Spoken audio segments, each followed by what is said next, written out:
The theater was built in 1927, and it was built in the era of the silent movies. They went out of business for about 2 years because they couldn't afford to upgrade to sound movies. So for about 2 years, it was actually converted into a bowling alley. And then after the war, they made it back into a movie theater, and it's been running off and on ever since. For about 6 or 7 years, the theater was empty, and then the guy that owned it before us bought it, and he fixed it up a little bit, and then we bought it and fixed it up even more. We got the theater in May of 2008, so we've been running it for about a year and a half now. The way it came about was all of my life I had a love of movie theaters, and it's been my dream to own a movie theater. And my wife was in a terrible car accident, which thank God she survived, and the money that we got from her settlement is what we used to buy the movie theater, that and my life savings. So we got the theater, and we wanted to do something different, so we wanted to fix it up as 70s retro as we could. We took a lot of time and put the best movie posters along the wall, put vintage Coca-Cola ads and Dr. Pepper ads on the wall, and tried to decorate the lobby as much retro as we could to make it something unique for people. And I always had the dream of showing vintage drive-in intermission clips, and wanted to just give people a unique experience, like a time machine back to the 70s. So that's what happened. We saw the theater was for sale and jumped on it.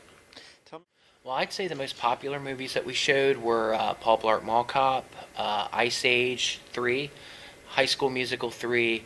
Anything that was kids-oriented that was brand new on the break did very well. Personally, for me, my best memories of the theater is when we showed Grease here, because that was a childhood dream of mine to show that, and Jaws, which was my favorite movie as a kid, to show that. Even though it didn't do well financially, it was personally rewarding to me. And to see people enjoying Rocky Horror here, because that was such an important part of me growing up. So those were my favorite parts and what was the best about it. When we bought the place, they had one employee that was working when we took over, and he trained me on how to do everything. It took me about, I'd say, 3 weeks to learn everything.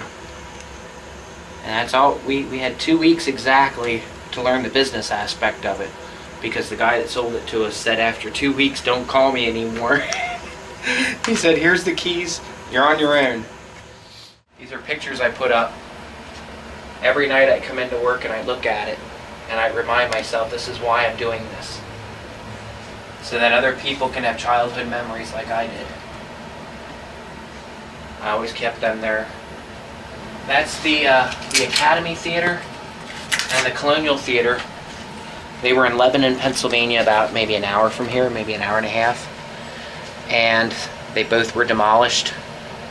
This one's a parking lot, and this is now a college, and there's just nothing left of them.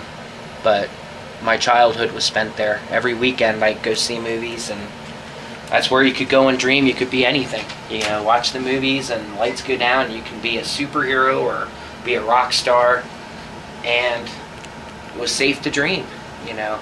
And I wanted to have other people have a safe place like that to go to. The big cineplexes don't have this personality. They just don't. And unfortunately, I don't think the generation of children today are going to know of theaters like this. They're just not going to be around. We tried.